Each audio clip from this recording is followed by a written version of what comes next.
जगद्गुरू संतश्रेष्ठ तुकोबारायांच्या तपोभूमीला 2007ला खाणी लावल्या गेल्या. त्यानंतर हा संघर्ष सुरू झाला. बिल्डरांनी भामचंद्र डोंगर फोडायला सुरुवात केली आणि संपूर्ण डोंगराचेच अस्तित्व धोक्यात आले. आम्ही सर्व राजकीय लोकांना भेटलो, त्या संदर्भात सांगितलं, पण कुणीही ऐकलं नाही. आज औद्योगिकरणाच्या नावाखाली संत तुकोबारायांची तपोभूमी फोडली जात आहे. ही महाराष्ट्र शासनासाठी किती लाजिरवाणी गोष्ट आहे, लक्षात घ्या. म्हणून मी वेळोवेळी वारकऱ्यांना या संदर्भात आवाहनं केलेली आहेत. मी स्वतः रास्ता रोकोसुद्धा केलेले आहेत, त्याच्यानंतर उपोषणं केलेली आहेत, आंदोलनं केलेली आहेत.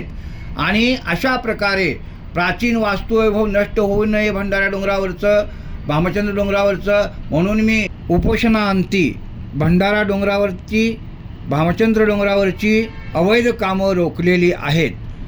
आणि सन 2011ला राज्य संरक्षित स्मारक म्हणून भंडारा आणि भामचंद्र डोंगराची जी अधिसूचना घोषित करायला लावली शासनाला, ती घोषित केल्यानंतर त्यावरती अजूनही शासनाने निर्णय घेतलेला नाही.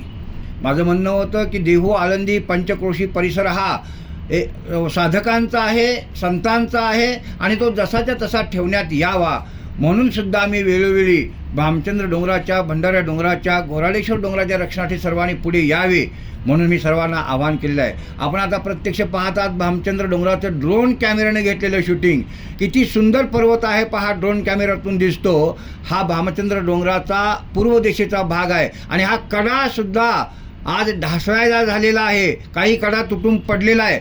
आणि पूर्व दिशेला अशा प्रकारे अतिक्रमण करून भामचंद्रच्या डोंगरात राज्य संरक्षित स्मारक म्हणून घोषित केल्यानंतरचं हे अतिक्रमण आहे. पायथ्याला कशा प्रकारे अतिक्रमण होऊन डोंगरात ते तोडफोड करत गेलेले आहेत पहा.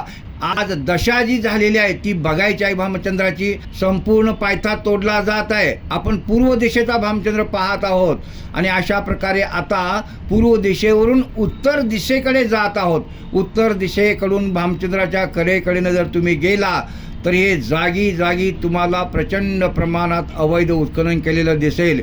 आपल्या भामचंद्र डोंगरातील संत वाङ्मय सेवा संस्था, जगद्गुरू संत श्रेष्ठ तुकाराम महाराज साक्षात्कार भूमी सेवा ट्रस्ट आणि संत भूमी संरक्षक संघर्ष समितीनं ही संपूर्ण अवैध कामे, ही कामं सगळी वेळोवेळी तक्रारी करून थांबवलेली आहेत. आज हो समोरचा जो पेट्रोल पंप दिसतो तो बेकायदेशीर आहे. तुम्ही सांगा, लक्षात घ्या, या भामचंद्र डोंगराच्या पायथा जर अशा प्रकारे तोडून कमकवत केला, ही भामा आसखेड प्रकल्प पाण्याची जलवाहिनी नेताना सुद्धा भामचंद्राचा पायथा पूर्ण तोडून नेलेला आहे. आणि तो ढिसूळ झाल्यानंतर पायथा व पावसाळ्यात प्रचंड पाण्याचा वरून जर स्रोत आला तर भामचंद्र डोंगराचा संपूर्ण उतरता भाग जो आहे तो कोसळायला वेळ लागणार नाही. आपण पाहतोय प्रत्यक्ष किती प्रकारच्या ह्या अवैधपणे ह्या सगळ्या क्वाऱ्या लावलेल्या आहेत, हे पाईप आणून टाकलेले आहेत. अशा प्रकारे हे तोडलेले किती आहे हे आपण प्रत्यक्ष समोर पाहत आहात. आणि असं जर हे काम चालू राहिलं असतं तर फार मोठा धोका निर्माण झाला असता. म्हणून आम्ही ही राज्य संरक्षित स्मारक, त्या संरक्षित रेंजमधली ही सगळी कामं आहे, तोडफोड आहे. ही तोडफोड आज जरी थांबलेली दिसत असली तरीसुद्धा केव्हा हे चोरून रात्री अपरात्री केव्हा कामं करतात हे आपल्याला कळत नाही. कारण प्रशासकीय लोक जे आहेत, तहसील महसूल विभागातले लोक जे आहेत ते एवढे भ्रष्टाचारी आहेत. ते आतून पैसा घेतात आणि जोपर्यंत मधुसूदन महाराज तक्रार करत नाहीत ना तोपर्यंत कामं चालू ठेवा. किती ठिकाणी अशा प्रकारे सर्व बाजूनी भामचंद्र डोंगराचा पायथा तोडलेला आहे हे बघा तुम्ही. आपण भामचंद्र डोंगराचा हा उत्तर दिशेचा भाग पाहिला. आता आपण भामचंद्र डोंगराचा हा दक्षिणेचा भाग पाहतोय, लक्षात घ्या. आणि या दक्षिणेला वर डोंगरात कसं तोडलेलं आहे, कंपन्यांची कामं आहेत, ही वन खात्यात सरकलेले आहेत, हे लक्षात घ्या. हे जे आता दिसतं ना संपूर्ण ही यंत्रणा प्रचंड, ही भामचंद्र डोंगराचा उतरता भाग पायथा किती तोडलेला आहे प्रत्यक्ष तुम्ही पहा, ध्यानात घ्या. आणि जर हे असंच जर चालू राहिलेलं आहे, अहो मी वेळोवेळी जिल्हाधिकारी स्तरावरती, परत तहसील महसूल विभागामध्ये, पुरातत्व विभागाकडे, मंत्रालय स्तरावरती ज्या तक्रारी केलेल्या आहेत त्या तक्रारीला सुद्धा कुठल्याही प्रकारचा त्यांनी सहकार्य न करता हे तोडकाम, खोदकाम बांधकाम आपण पाहताय किती यंत्रणा लागलेली आहे. डोंगराचा कडा ढासळायला किती वेळ लागणार, म्हणून हे ध्यानात घेतलं पाहिजे आपल्या सजग वारकऱ्यांनी, संतप्रेमींनी, संत साहित्य अभ्यासकांनी, पर्यावरणवाद्यांना माझी विनंती आहे, एवढा सुंदर हा निसर्ग संपन्न ठेवा. अरे ते वृक्षवल्ली आम्हा सोयरे वंचरे पक्षी सुसोऱ्या आळविती, येणे सुखे रुचे एकांताचा वास नाही गुणदोष अंगायत. अशा या सुंदर या पर्वताची ही दशा राजकीय लोकांनी, या बिल्डरांनी, या सरकारने काय करून ठेवलेली हे आपण पहा, प्रत्यक्ष लक्षात घ्या.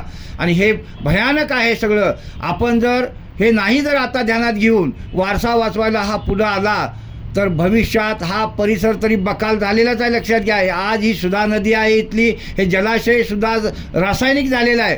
आणि अशा प्रकारे पुनश्च पहा भामचंद डोंगराचा पायथा कसा तोडलेला आहे.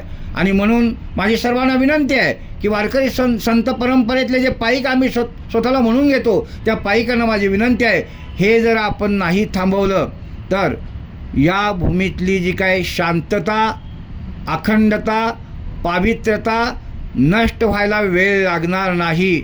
भामचंद्र डोंगराचा हा पूर्व दिशेचा भाग पाहिल्यानंतर आपण ध्यानात घेतला की कडा कसा कोसळतोय. आणि मित्रहो, हा लढा संपलेला नाही. हे जे दिसतंय बांधकाम, खोदकाम तुम्हाला ते थांबवलेलं आहे. 2011ची राज्य संरक्षित स्मारकाची अधिसूचना घोषित केल्यानंतर कुठल्याही प्रकारचं खोदकाम बांधकाम करता येत नाही. कंटेनर हे ऑफिस आहेत त्यांचे, हे भंगारात निघालेले आहेत. 2011पासून हे बंद ठेवलेले आहेत. आणि जर आता वारकरी संप्रदायाने उठाव केला नाही, जर पाईकांनी उठाव केला नाही तर ही पूर्ववत कामं सुरू करणार, हे लक्षात घ्या. आज जो परिसर आहे कसा बकाल झालेला आहे, हे सगळं अतिक्रमण आहे. राज्य संरक्षित स्मारकाच्या अंतर्गत हे सगळी बांधकामं खोदकामं आहेत, ही सध्या बंद ठेवलेली आहेत. त्याचं कारण का, नियमाप्रमाणे कायदेशीर इथं काही करता येत नाही. आणि म्हणून माझी सर्वांना विनंती आहे की हा परिसर जो तुकोबारायांच्या स्वप्नातला वृक्षवल्ली आम्हा सोयरे वंचरे हा जर असा ठेवायचा असेल आणि अखंड डोंगर भंडारा भामचंद्र राहावे असे वाटत असतील तर सर्वांनी या आंदोलनात सक्रियपणे उतरणं हे आपलं कर्तव्य आहे. आणि शासनाला आपण हे भाग पाडलं पाहिजे, शासनाला संविधान मानायला आपण भाग पाडलं पाहिजे. जर आपण असं नाही केलं तर उद्या भविष्यात ज्याने हरकती घेतल्यात आणि त्यांचे जर गट वगळले तर तुकोबांचे भंडारा आणि भामचंद डोंगर नष्ट झाल्याशिवाय राहणार नाही. हे वास्तववादी चित्रण मी तुमच्यापुढं मांडलेलं आहे.